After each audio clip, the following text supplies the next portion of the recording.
I highly doubt that you can't do a little housework just because you're pregnant. Do you really know what it means to be a housewife? Of course. I believe I am completing my household chores to the best of my ability. Unfortunately, my body hasn't been able to keep up, and that forces me to rest quite often. There's no way that's true. You're just using being pregnant as an excuse to be lazy and put off your wifely duties. Do you really think it's okay for you to be such a sloth? There is no way that I believe that. I am working as hard as I can and trying to do as much as possible. I heard from Heath that you've been slacking in making him meals, and the quality of his food is also dropping. To think we allowed such a miserable specimen of a wife to marry into our family. We are this close to completely giving up on a lost cause such as you. It is true that I haven't been able to make meals the same way I had been able to before. It's just that my morning sickness and nausea act up more when I smell certain foods. Even with that, I make sure Heath gets a healthy meal 3 times a day. He also says he is grateful that I am trying so hard for him. He even said that he would buy his lunches during this period to make things easier on me. He's just acting nice to you because he knows he married such a useless wife and knows he can get better food elsewhere. For the past month, all I hear from you is, "I'll try," or "I'm doing my best," and other excuses that seem thought up by a mentally challenged chimp. If the results are garbage, then it doesn't matter how hard you try. I'm sorry that I can't do things the way you want, but I am doing as much as my body will allow me at the moment. I promise to try harder to earn your respect. Try? You? How is that going to change anything? As hard as you try, things won't change much because the level that you think of hard work is still under par when compared to normal housewives like me. Since your baseline abilities are so low, I guess that's just another one of your defects. But I expect you to be able to do at least the bare minimum for my son. Since we all know that you're below average in pretty much everything, don't you think that you should be putting forth more effort to meet society norms? I have no response to that. While that may be true, I'm sure I could do more if I was able to get more advice and support from you, my mother-in-law. You want my support? Why would I lend my support to someone who doesn't try hard themselves? If you want my support, you need to earn it. No way in hell will I help someone as lazy as you and only good at giving excuses. You probably tricked Heath into having a child with you, right? What do you mean? That makes no sense at all. You wanted to keep living the sweet, easy life of being a housewife, so you're using Heath to support your lazy lifestyle and guilt him into going easy on you by getting yourself pregnant. You're just taking advantage of Heath because he makes good money, aren't you? And by having a kid, it'll be harder to cut away a parasite like you. You are the most conniving, audacious woman I have ever met. It's not like that at all. I loved the job I had before we got married, and I was raised to be self-sufficient by my family. Heath knows how much that job meant to me, and even he was surprised when I quit it to follow him when he got transferred to the main office. We agreed that I would do work around the house until I found a new job. But then we found out I was pregnant, so that got put on hold. I fully intend to go back to work once our child's born and things settle down. A likely story. You say that now, but I know that you finally understand that lazing around the house and doing the bare minimum fits your millennial brain. You're just going to find some excuse to keep working as a housewife and live off Heath's hard work. It is so easy to see through the shallowness of your personality and your belief in your own entitlement. I know that women like you who are a little pretty use their charms to nab a guy better off than themselves so they can lead a life of luxury and do almost nothing in return. I can't stand the sight of your generation that have had everything handed to them on a silver platter think that they can continue to get through life leeching off others. It may be true that my generation had it easier than those before it, but isn't that what all parents strive for? I too want to work hard so my children don't have to go through many hardships. You say a lot to me about being a housewife, but aren't you one as well? Of course I am. But it's okay because that's just the time we lived in. Nothing wrong with that. Men worked and women stayed at home, keeping the place clean and making sure the men had a warm meal waiting for them when they returned. Really? My parents both worked full-time, and so did the parents of almost all the people I grew up around. That just shows the difference between our white-collar world and your blue-collar existence. Nothing to be ashamed about. Well, if I had a daughter like you, I would be pretty embarrassed by how you turned out. I don't think that has anything to do with it. Stop changing the course of this conversation. Do you understand what it means to be a part of this family? Once you took our name, certain responsibilities also came along with it. With that being said, for the next family reunion next month, you don't expect to be treated different just because you're pregnant, do you? There are going to be a lot of people there, so don't embarrass me by not doing your fair share of the work. I expect you to work doubly hard to show that you are a good fit for our family. I will help out as much as my body will allow me to. By then, my morning sickness should have abated for the most part. I hope you understand your position here. You are going to be allowed to visit your in-laws' house, so you had better show up prepared. You know what that means, right? Don't come empty-handed. Of course, we always bring a gift of gratitude when we visit. I always try to choose something that best suits the occasion that we meet under. Then instead of the cheap crap you usually bring around, why don't you dig a little deeper and bring something that might actually make me happy? I try to choose something different every visit, but I just can't figure out what your preferences are. If you could, please let me know what you would like to see us bring. Seriously, this is how your generation handles things? Are you so insensitive and bad-mannered that you have to ask such things? In my day, such questions were unthinkable. It pains me to see how uncultured people like you have become. Try thinking for yourself for once and show that you can choose something that would make me happy. I understand. I will think about it and get Heath's opinion on what to get you guys.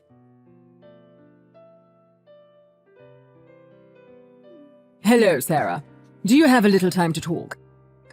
There's something that's been bothering me, and I wanted to clear it up with you. Hey, it's good to hear from you again. What can I do for you? Recently, Christy has been in a really bad mood. Unstable, really. I'm not sure if it's because of menopause or some other reason, but all she does is complain constantly. I know it's rude of me to contact you directly about it, but she is always talking poorly of you, and it is worrying me mightily. Thank you for coming to me directly with this. If there is something that I'm doing wrong, I will fix it. Could you please let me know what she's unhappy about? Well, ever since Heath first introduced you to us, I've known you as a humble and hard-working individual, so I'm not swallowing everything my wife says as the gospel truth. So if anything I say is not true, I want you to let me know. Just hearing you say that makes me feel safer and happy. Thank you for trusting me. Okay, so for example, is it true that since you quit your old job and got pregnant, you've been blowing through Heath's savings? What? That's impossible. We've been making do with the income Heath brings in every month, and haven't had to resort to either of our savings yet. Heath gave me full access to all his accounts so I could get things ready for our baby, or make things easier for me while I'm pregnant, but I feel that the money should be saved for something else if we can get by with what he is making already. I see. So Christy is lying to me again. It's hard for me to say it, but that seems to be the case. Also, since I'm at home resting most of the time, I don't really have a reason to spend much money at all. There is no reason at all for me to dip into Heath's savings at all. That makes sense. According to Christy, ever since you got pregnant, your personality has shifted and you've been buying expensive brand products to relieve the stress you feel from the pregnancy. And because of that, your relationship with Heath is becoming strained. I'm shocked to hear this, not only because it's not true, but also because it doesn't even sound real. Why would she believe something like that? So, that's the case. To be very honest with you, I've seen this happen before. What do you mean? I know that our extended family is meeting up at our place for a New Year's get-together, but I was wondering if the three of us, including Heath, could sit down and have a talk before then. Of course. I will check with Heath, but I'm sure it would be fine. He wanted to talk with you too.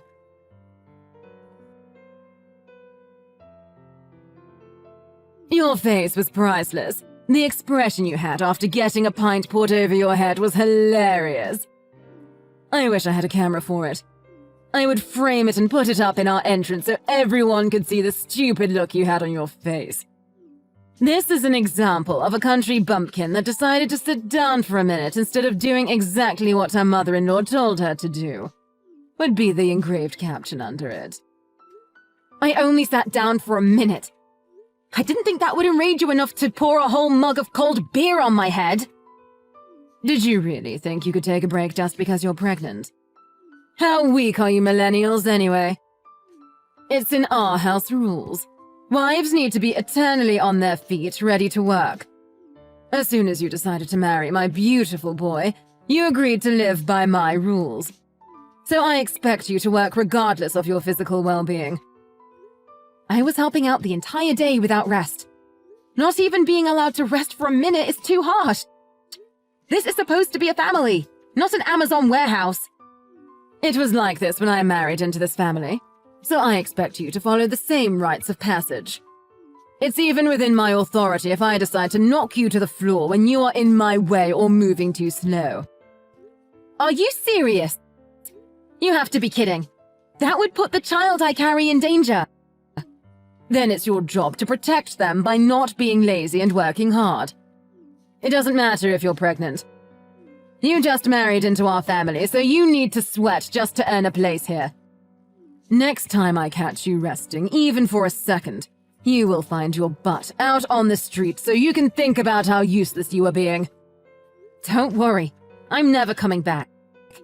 Like you have a choice. When Heath wants to see me, you will have to come along as well. Then I can take good care of you at that time. Wrong. Neither Heath nor myself will ever share the same roof as you ever again. Tonight was the last time you will probably ever see either of us. Thank you for showing me how not to act as a mother-in-law when my children bring home their partners. What on earth are you talking about? Who do you think you are, talking to me like that? When you get back from changing your clothes, I am going to show you the true meaning of respecting your family. Hurry up and change. How long does it take you? This is what I'm talking about when I say you are a slow dullard. Heath has already snuck me out of the house and we are on our way home. Since you will never see me again, you no longer need to focus your anger on me. Please find something to direct your ire at. Maybe knitting, jogging, joining the army as a drill sergeant. Don't give me that horse crap. Once you marry into my family, you will be expected to be useful as an in-law. Once Heath read that you would kick me out of the house in this weather, he lost it. He said anyone who would put a mother and child in that much danger is worse than Stalin and a shame to mankind. That's how he put it, minus the expletives. Quit messing around and get in here. As long as you do as you're told, nothing bad will happen to you. So quit running your mouth like those pundits on the news. Everyone knows that expecting mothers should not be put under too much stress by working.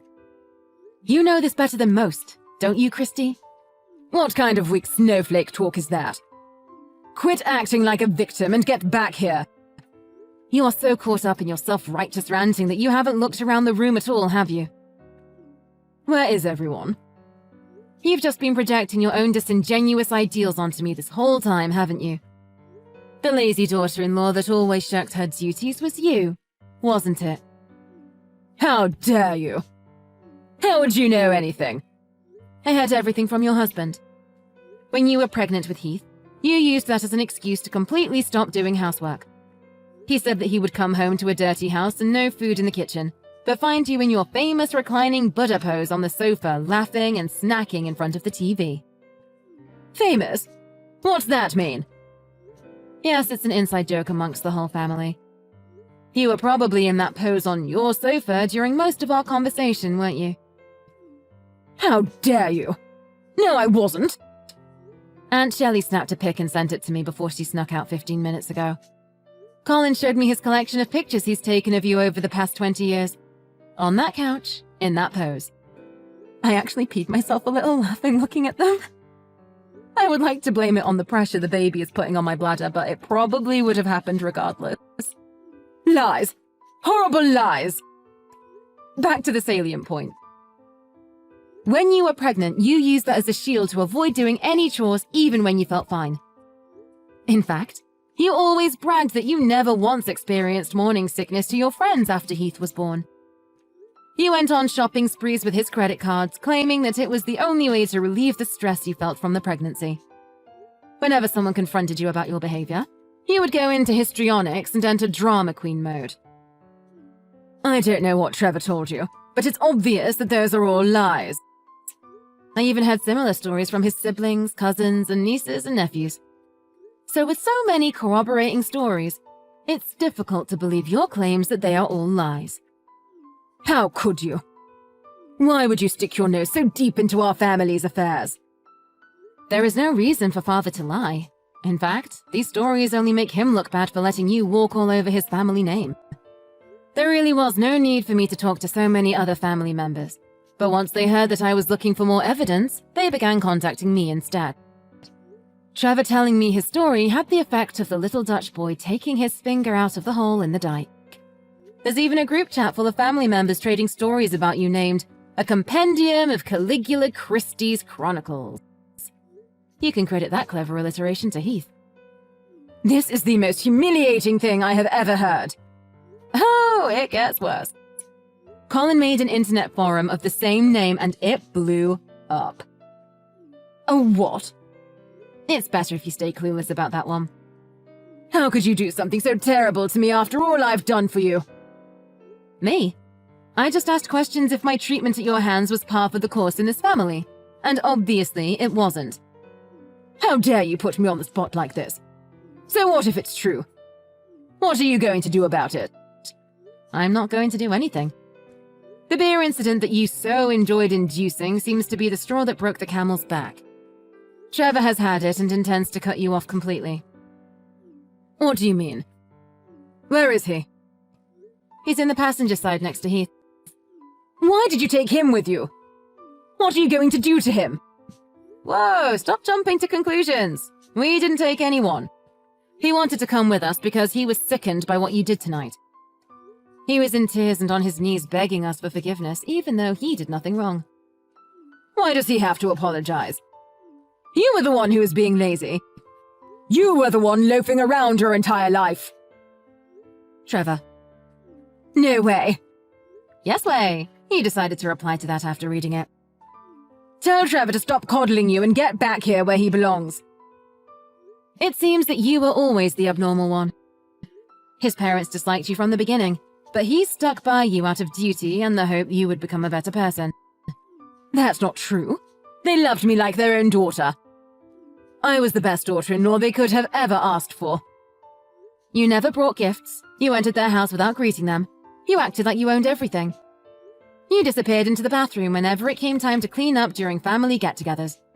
You talked down to everyone like it was your right because you married the eldest son. And the most hypocritical thing of all is that you used your pregnancy as a get-out-of-jail-free card to avoid helping out during the family's New Year's party. How did your ears not burst into flames in embarrassment telling me to do all the things you refused to do? That's not exactly the way I remember things, but it's possible something like that may or may not have occurred in such a way at one point in time if viewed from a certain way in a specific context. You could have made a fortune as some politician's speechwriter. You even bald-faced lied to me that you were treated the same way you were treating me. Trevor's family was nothing but accommodating to your selfish outbursts and diva-like outlandish actions. Then you had the gall to force all your work onto your son's pregnant wife. Well, I'm not young anymore, so it's only right that a younger person works harder than an older person. You are only 46. My mother and aunt are in their 50s, and they still work full-time jobs in addition to doing house chores.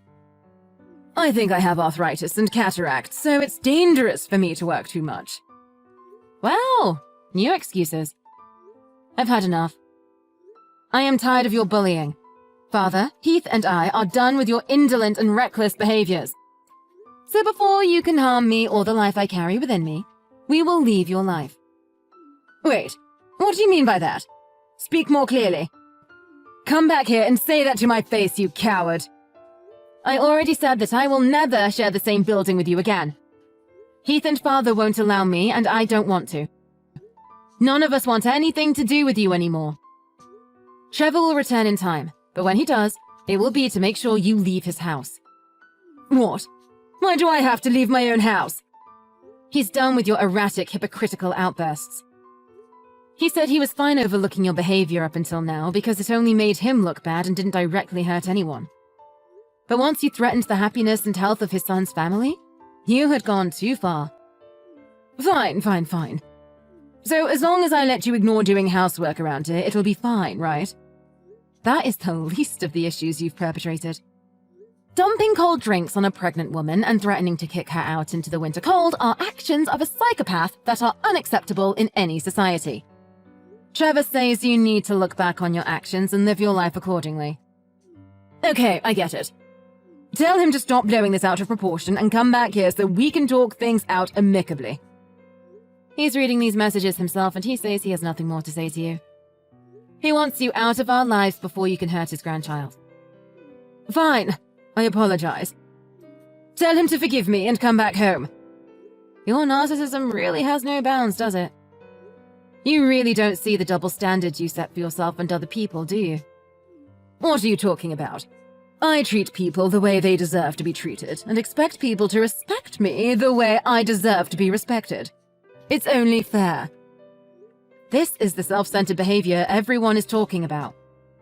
I have decided that in order to protect my child from your poor influence, he will never see the face of your future grandchild. Heath says that you will never see him again as well. He says that this is the most judicious path we can take to keep our new family safe from you.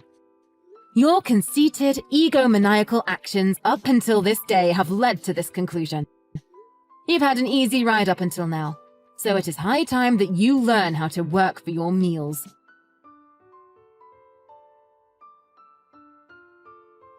It turns out that Christy fell on her knees and cried for forgiveness from Trevor when he returned home a few weeks later. Unfortunately for her, he had had enough of her self-absorbed ways, so her apologies fell on deaf ears. He turned her out of his house after living large as a failure of a housewife, which forced her to find a part-time job so she could afford a ratty apartment to live in. We can only hope that this experience can open her eyes to her foolishness and give her a change of heart. I'm not holding my breath on that, but who knows what the future holds.